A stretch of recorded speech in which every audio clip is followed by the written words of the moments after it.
Hey everyone, look who I have. This is baby Cal. So I'm going to tell you guys about my labor and delivery and how it all went down. If you follow me on Snapchat, I Snapchatted the entire day up until about the point where I started pushing, because it's kind of hard to Snapchat while you're pushing. But my mom did get some footage of that, so I will be uploading a vlog style video of the whole day, but I just kind of wanted to talk about it in this video and kind of say what happened. Oh, hey Lily. Do you want to say hi to Cal? We've slowly been introducing the dogs to him. She's a pretty one. Lily, sit. No. That is too much. Don't do your big. Lily, sit down. Say hi. Say hi, Cal. Yeah. Yeah, you're a good puppy, huh? Okay, let's go downstairs. He's pretty much passed out. Okay, so the day of my due date was last Tuesday, August 9th, and I had a doctor's appointment scheduled for 10 a.m. and then I also had a, I decided to go ahead and book an acupuncture appointment for that afternoon because I read that acupuncture is great for inducing labor, and the lady that was going to do it was so excited that I was 40 weeks pregnant, and she said one of her favorite things to do was acupuncture to induce labor. So I was really excited, and I said, okay, but what if I go into labor before, which this was the day before, so I didn't think I would. And they were like, we'll understand, no big deal. So the morning of my due date, it was about 4:50, and I was laying in bed, and I kind of felt a little trickle. And 2 days earlier, I had gone into triage because I thought my water had broken, which it was just like, I guess, like discharge or sweat or whatever. Like, a lot of things are going on down there when you're pregnant. So it was kind of hard to tell, but I did, like, obviously I Googled it, and everyone has their own experiences and opinions and stuff. And I read that sometimes it can just be a really slow process of your water breaking. So I thought, if your water breaks, you need to deliver within 24 hours to avoid an infection. So I thought, okay, we better go just in case. And this was on Sunday. Sorry, I'm kind of backtracking now. So we went to triage, and it wasn't my water. They tested it, and they're like, it's just fluid, like whatever. It's nothing, it's not amniotic fluid. So it was either discharge or sweat or just whatever. So we went back home, and so on Tuesday, I was a little skeptical because I'm like, I don't want to bring my husband, like have him take me all the way to the hospital and everything if it's just a false alarm. So I had him wake up, and I was like, come look at the bed. And there was probably about 3 little spots, maybe about this big, of like a liquid and just little like stains basically. And I was like, do you think that's my water? And he's like, I don't know. I was like, okay, I think it probably is. So I got up, I went to the bathroom, and I kind of like, I want to say I kind of like pushed a little bit just when I stood up in the bathroom. And when I did that, about a half of a cup of water came out and onto the floor. And I was like, okay, that's gotta be my water. Like, there's no way. And David was like, yeah, that's gotta be it. So we were like, all right, let's go, let's do this. And it was a little after 5. We kind of took our time, I got dressed. We had everything already ready to go. He got ready. He normally leaves for work around 5:50, so it was not too far off from when we're normally awake. I feel like I have something in my eye. So we drove to the hospital, and during the drive, I did my makeup. I Snapchatted, and I was just, I was kind of excited. I wasn't too nervous. We get to the hospital. I brushed my hair. I put on some eyeliner. I had half of a Cliff Bar because we were like, okay, I need to eat something because I know I can't eat any longer. Had half a Cliff Bar. Then we got put into triage because they needed to make sure that I was actually in labor before admitting me to an actual delivery room. So we were in there and she was like, okay, well, I'll test your fluid. And she's like, if you have a gush or something, then I'll just know it's your water, but otherwise I'll need to test it and send it off to the lab. So she checked to see if I was dilated. I think I had been a 3 up until this point. I think I was a 3. So she checked to see if I was dilated, and let me find, I took a picture of everything. I was dilated to a 4 and at 7:30 a.m. So I think, I don't know if I was still in triage or not, but so I was either a 3 or a 4 when she checked me, and when she pulled her hand out, there was a little gush. So that meant that my water had broken, so she didn't have to send anything off to the lab, and I got admitted to a delivery room. So we had already called my mom. She was already on her way. Then we called my in-laws and let them know, so they were on their way. And it was just, it was great. So we got admitted in. My mom got there. She decided, she brought a little banner that was from our baby shower that was, it was like when we met, when we got engaged, our wedding photo, our pregnancy announcement picture, gender reveal. So it was just kind of like some snapshots, some highlights of our, you know, our relationship together, all on a little banner. So she hung that up like behind my bed, and it went across the whole stretch of the room. It was so cute. And then for, I guess, like my push present, we had, I said I really wanted like a speaker for the delivery room. So my husband had bought me just a nice little like Bose speaker. And so we plugged that in, we got some music playing, and it was just so much fun. Like, I was just feeling great. So everything started, from that point, everything was progressing really fast. So I was at 7:30, I was dilated to a 4, and I was 100% effaced and a -1 station. And then at 9:45, I was dilated to a 5 and still at a -1. And when I was dilated at a 5, I went ahead and got the epidural because I'd never felt any contractions until we actually got admitted to the delivery room. That's when I started feeling them.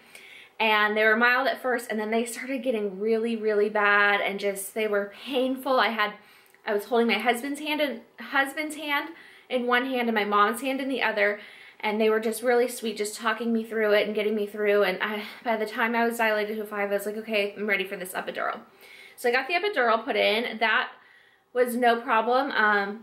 It actually, I had a contraction during the epidural, so I felt more of the contraction than I actually felt him inserting the catheter.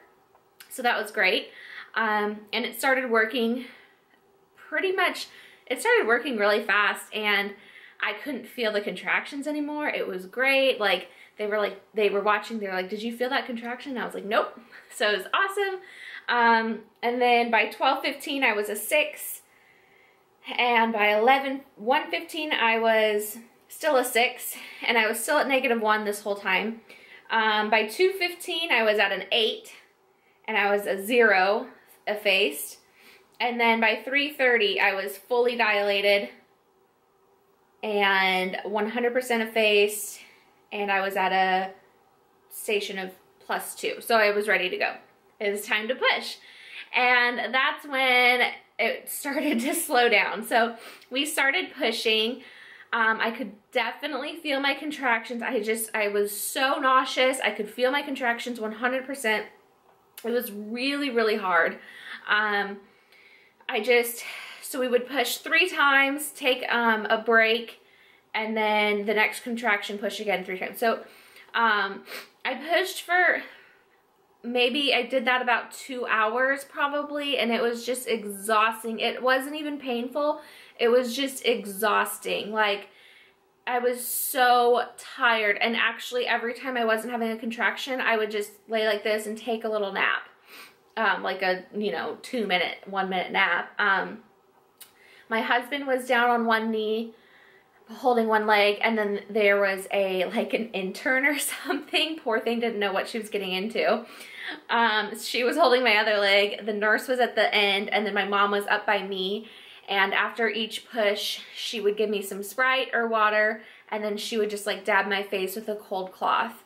And that was amazing. Like, it was just exactly what I needed after each push, because I felt so nauseous after every push, and it was really hard. So after 2 hours, I still hadn't seen my doctor at all at this point. The doctor had told the nurse to tell me to rest and take a nap. So they gave me about 30 minutes. I passed out as soon as they said to take a nap. I was out. I could still feel my contractions a little bit, but I ended up falling asleep, and I slept through them. And that was exactly what I needed, because by the time I woke up, I was like, David, switch. I was getting nervous because I didn't want to have a C-section. So I was like, turn on some rap music and let's get this done. So we switched the music. We turned on some rap. I was ready to go. She's like, let's try some new positions. So we tried one where we did like a tug of war. We pulled on a towel and I pushed and she would pull. Then we tried one where I was on my hands and knees, like, and then did a squat thing. And this is kind of the point where I kind of realized it in the back of my head, but I don't think anyone else realized it until afterwards. There's no way I could have been on my hands and knees pushing with an epidural. And I was in a lot of pain. And so I was like, in the back of my mind, I knew like either they turned the epidural off or it wore off or something happened, because I was, you know, easily able to roll myself over and be on my hands and knees and push. So we did that for a little bit. That didn't really work. Finally, the doctor came in, and what was going on was his head was turned to the side. So he couldn't, like, it was harder for me to push him out. We also used a mirror. So the mirror was like up. It was a big, tall mirror, and it was up and facing down. So I could see, while I was pushing, I could see like glimpses of his head. And that was so helpful, because when you see that little bit, it makes you just push harder and think, okay, we got this. We're almost there. My nurse was amazing. She was just such a great cheerleader. My husband and mom were so great, and my nurse was just awesome. It was like, she was so awesome. She was just like cheering on the whole time. She was singing to all the music that we were playing. It was just so great. So finally the doctor comes in, and it was probably about 6 o'clock by then, and I was still like in like ready to do this mode. And so the baby's head was turned. So he gets on his outfit to deliver the baby. They bring in the table and everything, and I'm thinking, he's not coming yet. Like, I could see that his head, you know, it wasn't time yet. And I'm like, he's still so far in there. So I was like, I was getting excited that the doctor thought that he was going to come early, but I was like, there's no way. I still have so much more pushing. So he comes in, and he just like sticks his hand up there and basically turned his head and basically pulled him out. I mean, it took about 20 to 30 minutes after the doctor started helping for me to get the baby out. So he pulled his hand, I mean, his hand was all the way up there, like his whole arm. So he pulled his head, turned him, and got him out, and I pushed him out and everything. And it was just so amazing. He just pulled him out. At one point he goes, so my husband got to see his head, and then at one point to me he goes, do you want to feel your baby? And he was like halfway in, halfway out still, and I was like, no. Like, I can see him, but I don't want to like touch him. Like, I don't know, I wasn't into it. So he pulled him out for me, but I think he was gonna let me kind of like help pull him out. It's a little too much. But it was really awesome. My mom was just taking tons of pictures, and I'm so glad I have those pictures. I know some people might think it's like gross or whatever, but I think it's amazing to have those pictures of like, you know, the baby, you know, pulling out the baby. She didn't take anything like from here down. She was up here taking pictures of them pulling the baby out. David cut the cord, and they put him on my chest right away. He was all dirty, but they just kind of like toweled him off, put him on my chest. And then I had that hospital gown on that I had bought, and I showed you guys, and I unsnapped it, and they wiped him off and put him on my chest we stayed in there for 2 hours, and it was just wonderful and amazing. And I was so happy that we got him out, you know, safely.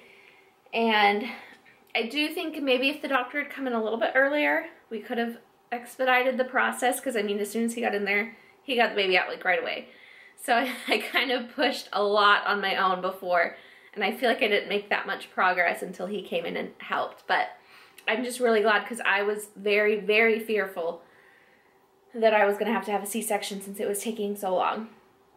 And everything was wonderful. My dad was there, and David's in-laws were there, but they were outside waiting. And during the whole process, until it was push time, they could come in and out and see us, and we had our music playing. All the nurses came in to see our banner and listen to our music and see. I had my outfit on and my little push socks, so like everyone just thought it was like the cutest thing. So it was really fun, and we joked around, we took a lot of videos and stuff, and it was awesome.